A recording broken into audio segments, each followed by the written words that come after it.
Iqbal Mohamed. Thank you, Madam Deputy Speaker.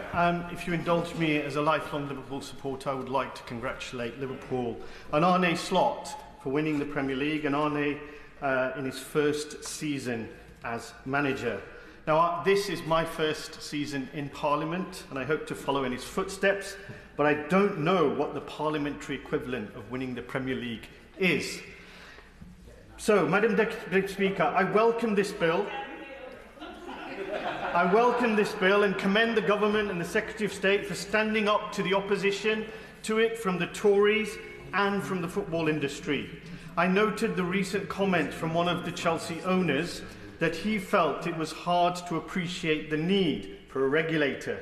Speaking from a point of view of an overseas owner of an English football club, he might not see such a need, but I can assure him football fans who are having to pay increasingly extortionate ticket prices to see Premier League games do see a need.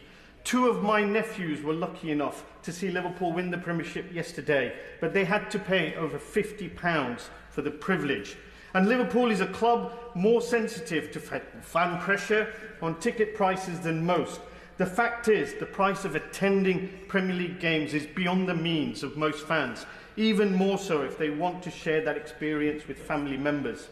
There is a desperate need to introduce an affordable ticket model, and I believe there is much to be learned from the German Bundesliga in this regard, despite our differences in ownership models. The current model of regulation is not working for the fans, but it is also not working for the long-term interests of the clubs either. It is remarkable that if a professional football clubs were treated like any other business, most would go bust tomorrow as their loans were called in. I will give way. I'm grateful to the honourable member.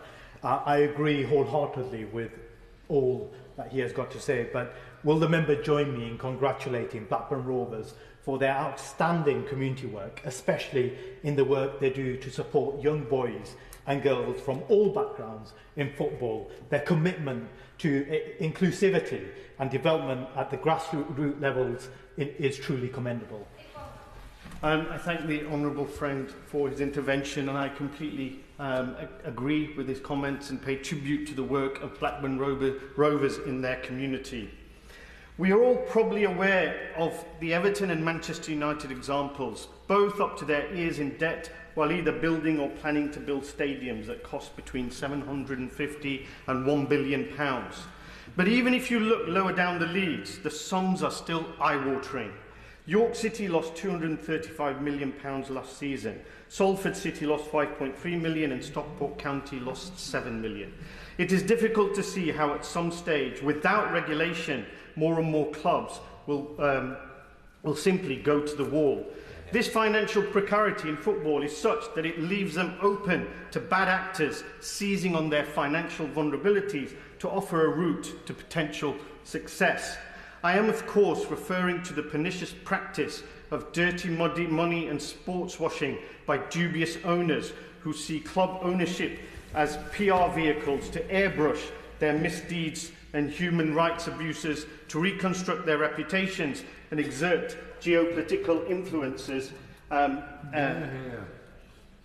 One such example, it is deeply regretful that this odious and morally corrupting practice has been allowed to establish a foothold in our game since Roman Abramovich came to England as the owner of Chelsea Football Club with money, dirty money from Russia, and he was found to have funded or donated over £100 million to illegal settlement expansion in the West Bank.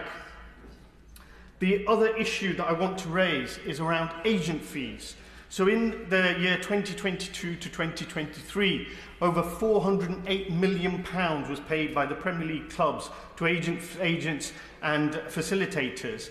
And in the Football League, over £65 million was paid to agent fees. Now, some agents are acting on behalf of both the player and the club, and they are receiving the remuneration from both. If that's not a conflict of interest or a potential bribe, I don't know what is. So I would encourage the government to look at this very strongly and try and stop as much money going to agents and going back into grassroots football. Thank you very much.